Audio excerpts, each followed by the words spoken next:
Luis Miguel Echegaray is out this week, but the show must go on. So I, Jonathan Johnson, am once again stepping in to save the day and ensure that the Qué Golazo listenership gets its weekly fix of transfer news from the world's leading authority on the subject, Fabrizio Romano. And today, it's a special day, Fabrizio. It's your birthday. Many happy returns. How are you doing? Thank you. I'm good. Thank you for the wishes and ready to answer your questions and to discuss football together as always. Yes, likewise. Well, today we'll be discussing Antonio Conte's loose lips, what this week's Champions League teams are planning in the summer, and the many Americans in the Bundesliga. So Qué Golazo begins right now. Okay, everybody, welcome to Qué Golazo. So we've already wished Fab a happy birthday, so we're going to delve straight into the main meat of our chat today. So we're going to be looking at a bit of Tottenham Hotspur, Harry Kane.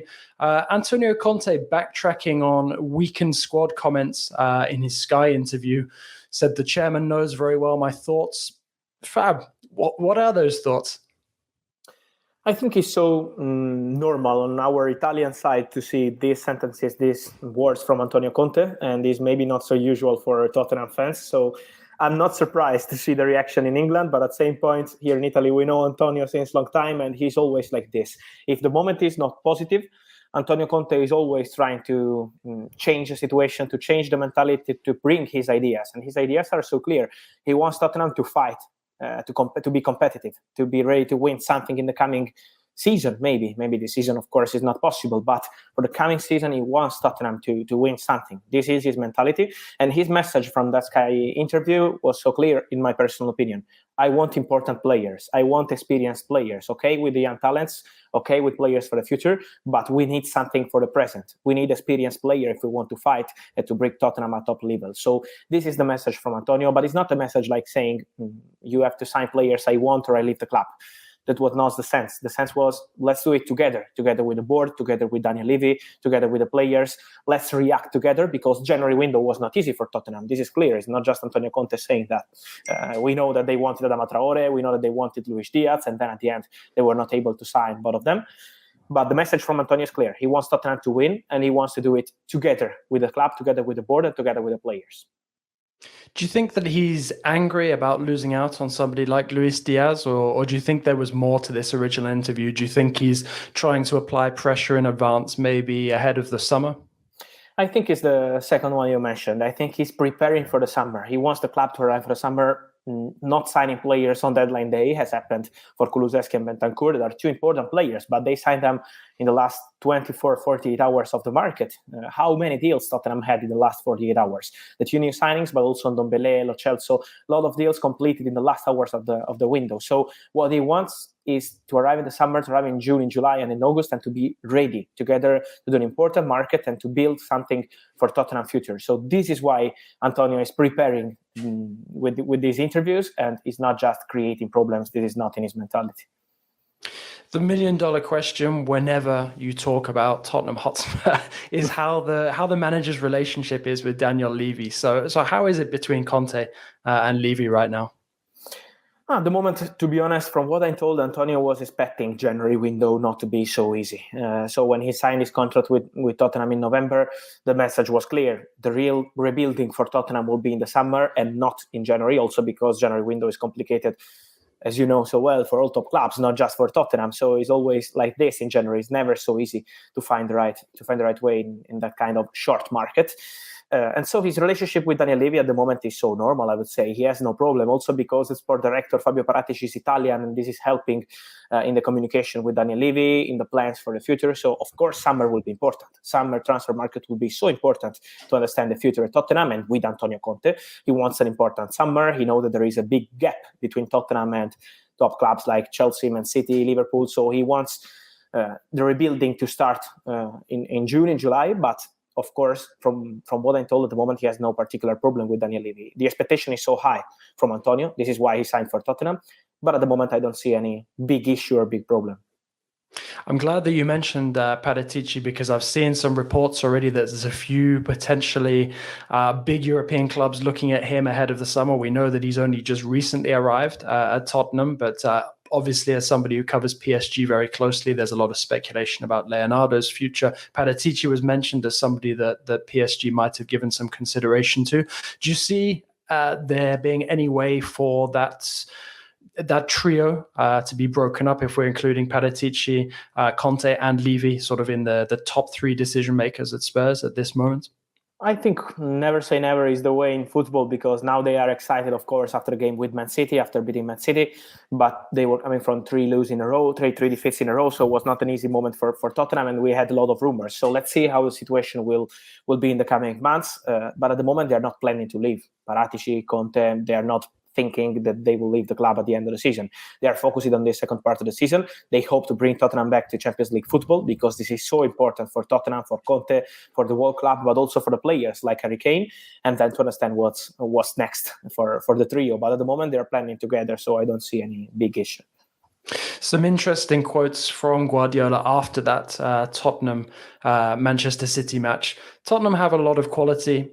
They give the ball to Harry Kane, and they're really good up front.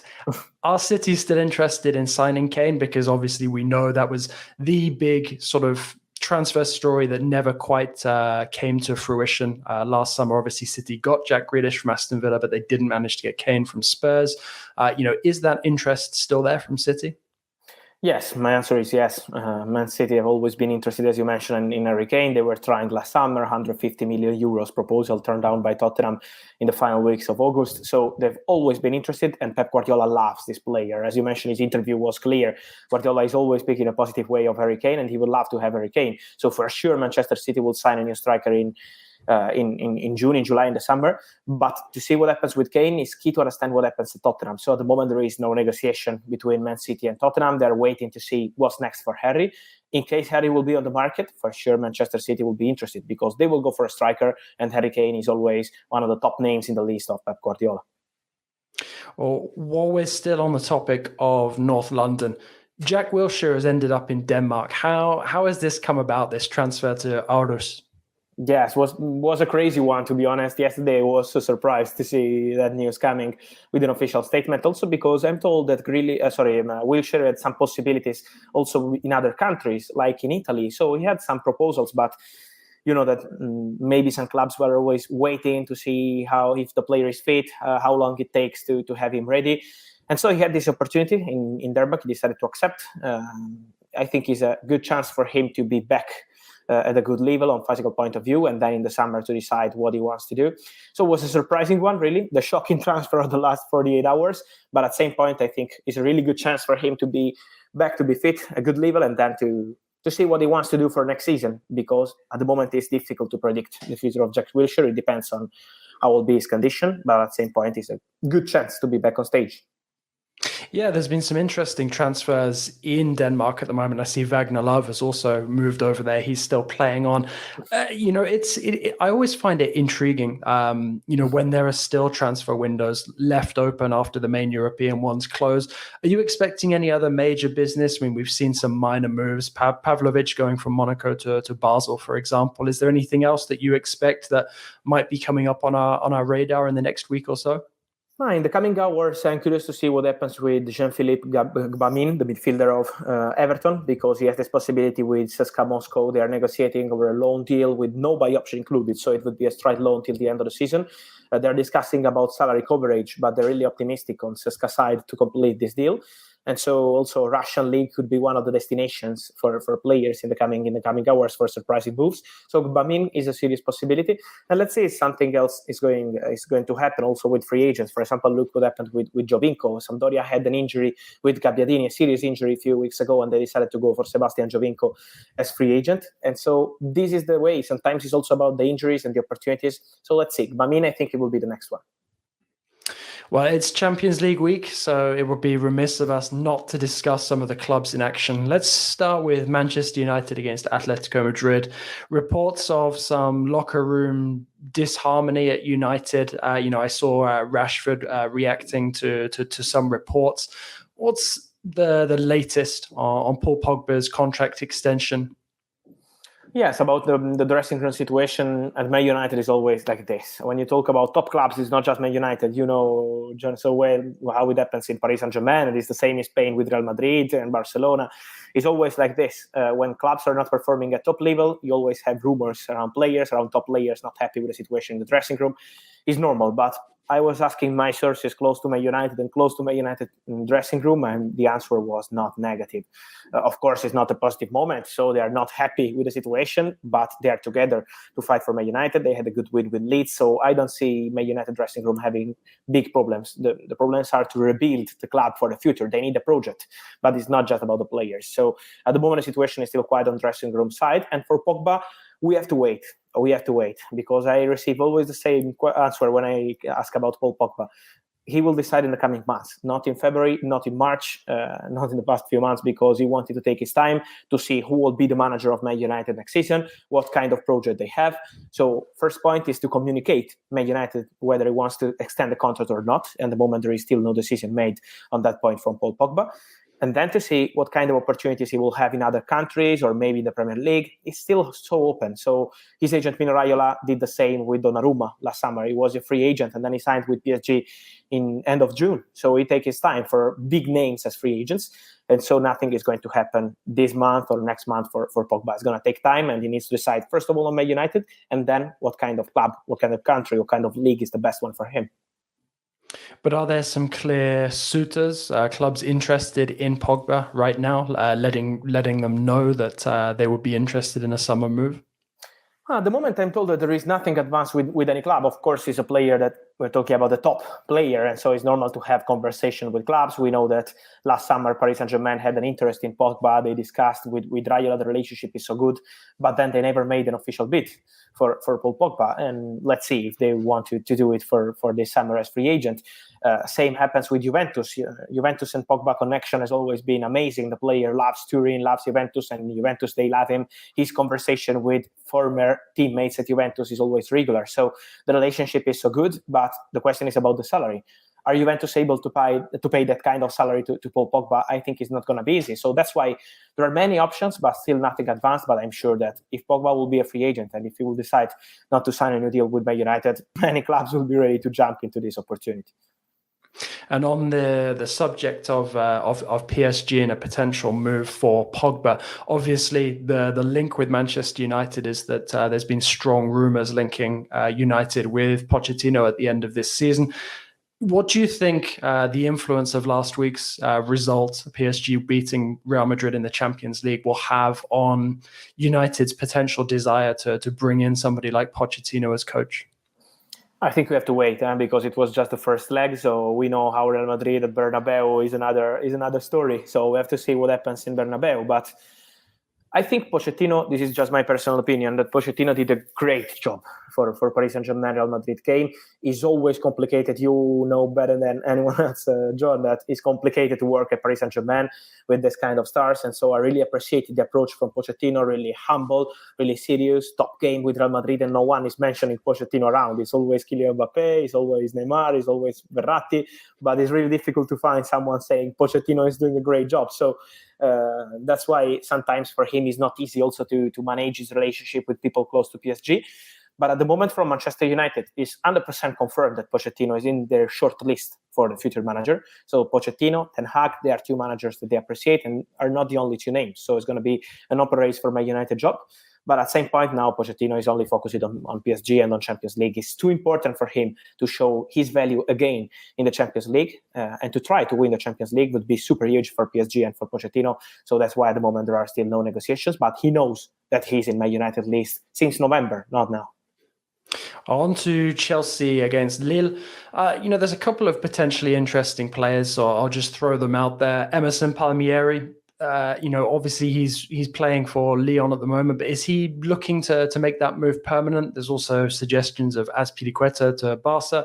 And obviously all eyes will be on Jonathan David as well for this game. Yes, very good points. I think also because, as you mentioned, for Emerson Palmieri, they need to make a decision. It's not going to be now because Chelsea need to decide on left backs. They need to make a decision on, of course, they will have Chilwell back, but they have Kennedy now at the club and they expect him to leave on loan again in the summer. They need to make a decision if they want to sign another player in that position or to confirm Marcos Alonso, because having Marcos Alonso, Chilwell, and Emerson Palmieri is maybe too much. So they need a decision in that position. And that's why they didn't sign Lucas Digne in January. They had the possibility, but they decided not to sign him because of that. Then, as you mentioned, contracts are a key point for Chelsea. Azpilicueta has a proposal on the table from Barcelona. It's a 2-year deal proposed from Barca with an option to extend for a further season. So Barca are doing serious for Azpilicueta, but he's still not decided if he wants to stay at Chelsea or sign a deal with Barcelona. So from Chelsea, they're waiting for the player to decide. It's also about personal life. He's not super young now, so it's important for him to decide whether he wants to live in Spain or in London next year. So they're waiting for Azpilicueta to make a final decision. And then, of course, on Lille's side, many interesting players. Jonathan David, we had a lot of rumors from Italian press about Inter and AC Milan, but also I'm sure that Premier League clubs will be into it because Arsenal had his name in their short list in January, but he was untouchable for Lille. But how many players Lille have available potentially on the market in the summer is incredible. Jonathan David is going to be one of the big names talking about strikers in European top clubs. Same for Sven Botman. This centre-back is amazing, and AC Milan are pushing to sign him, but also Newcastle are really interested in signing Sven Botman. So it's going to be huge, I think, for Lille about selling players and rebuilding. It's always like that in Lille, and so it's not going to be easy. Maybe the summer, but I'm sure that they will sign other young talents to rebuild as they always do. Well, we're going to try and get our absolute money's worth out of you. So I'm going to move on now, change topic to Americans in the Bundesliga. I know that your time is precious. So on the topic of North Americans in Europe, I interviewed Kevin Paredes about his recent move to Wolfsburg. So if you are listening to this on audio, producer Des will include a snippet of that conversation at the end of this podcast. Now, Fab, we saw a number of Americans join Bundesliga clubs in January. You had Paredes, obviously I've mentioned already, Ricardo Pepi, George Bello, Justin Che. Are there other Americans or MLS players being looked at by German clubs at the moment? Yes, I think we will have many opportunities like those you mentioned in the future, because now American players are really trusted in countries like Germany and Bundesliga. They're showing that they are ready. They're ready to make an impact. Okay, maybe they are young sometimes, and so they need some time to have their impact, as happened for Weston McKennie, and now he's performing at top level with Juventus. So the process is not always easy, but they are showing that they are ready, they are professional, they are serious. So they can play in Bundesliga, and Bundesliga is the perfect country, the perfect league, and Germany the perfect country for them. I want to mention, for example, Gabriel Slonina.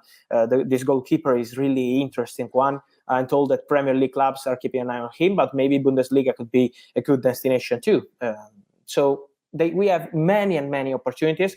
Now at the moment it's still so quiet because we need to wait for Bundesliga clubs to make their strategies for the summer. But Slonina is a name I wanted to mention because this goalkeeper is highly rated. He's about Premier League clubs, but I'm sure that Bundesliga clubs will jump into it soon again.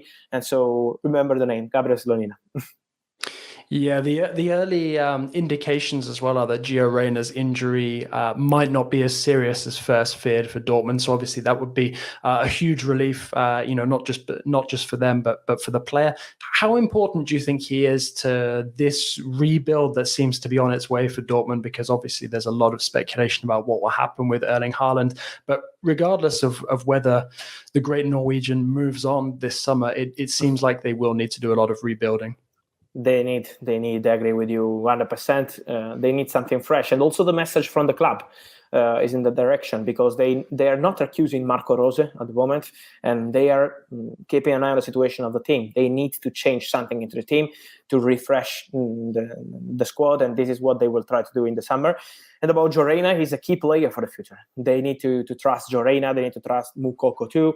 They have many young players ready to be the next face of Borussia Dortmund, and this is what they want to do. So for Gio Reyna, we wish him the best. As you mentioned on his injury, we hope that he's not serious and he could be ready soon to give his contribution to Borussia Dortmund. But at the same point, I'm sure, 100% sure, that Borussia Dortmund are trusting him. They want him to be part of their future project. So into the rebuilding for the summer, he will be one of the big names that we have to consider as part of Borussia Dortmund project. That's great to hear. Well, we'll move into our final thoughts now. And the first thing, I guess, is Neymar flirting with MLS via Twitch. Which clubs do you think should be on alert, and sort of how seriously should we take this? Sort of what timeline are we talking maybe?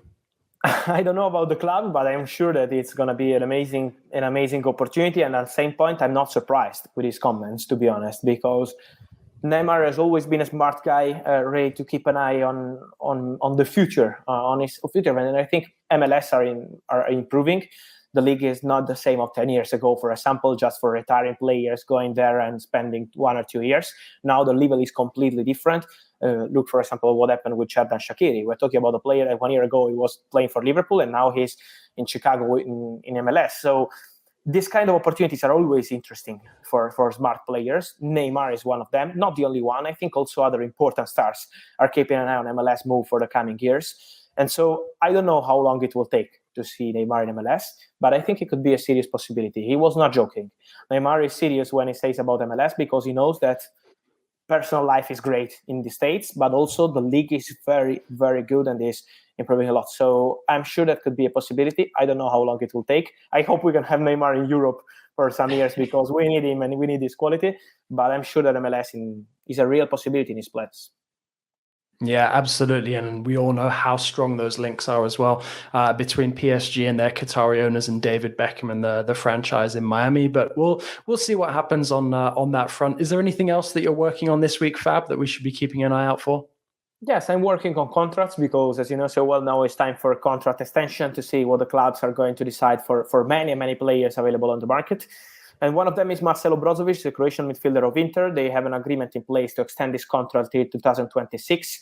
From what I'm told, he's going to sign in the next few hours, but Inter are not going to announce the new deal in today or tomorrow. They want to take some time to do something special. They had a defeat with Sassuolo, so it's not the best week to communicate positive news. They want to keep it quiet, but Brozovic will extend his contract with Inter. We had some links with Paris Saint-Germain, some links with Barcelona in the past few weeks and months, but Brozovic wanted to stay, and Inter are going to discuss also with Ivan Perisic that is performing at super level in Champions League and in Serie A this season. Chelsea were linked to him in January, but he only wanted to stay at Inter, and now he's negotiating a new deal too. So a lot of move of new contracts, and then let's see what's next. One final curveball from me. I've been really impressed by Marcin Satriano since he joined Brest from Inter Milan on loan. I know there's no option to buy in his contract, but do you think there's a possibility that he might be on the move this summer? 3 goals in his first 4 appearances for Brest. He really seems an impressive proposition to me. Yes, he's doing very good, and he had a fantastic pre-season with Inter. But then they play with 2 strikers, and of course they have Lautaro Martinez, Alexis Sanchez, Edin Dzeko, Joaquin Correa, so it's not easy to find space at Inter, and I think was a perfect move to Brest. He has the chance to play, to show his skills. So very interesting boy. And my answer to your question is yes, I'm sure that Inter will look at opportunities to make some money and then to invest that money in other players. So I won't be surprised if they'll decide to sell Satriano or loan him out again to maybe Brest or some other club, maybe in Serie A, to make some experience in Italy. But they are super happy with Satriano's approach with Brest. It's never easy to arrive in January, new country for a South American boy and have an impact. He's super young, so it's never easy to have this kind of experience, but he's doing great. And so let's see what's next. But Inter are super happy with this loan move. Yeah, if you saw the way that Satriano was moving in the pouring rain, like is very common in northern France, you wouldn't think that he was coming all the way from South America. But Fab, we've already kept you too long. Thank you very much. Always a fascinating listen for me, and I always feel enriched after we've had our chat. So thanks so much for joining me, and I look forward to the next time. Thank you. Always a super pleasure for me to talk with you, and see you soon on Qué Golazo. And remember to follow us every single day.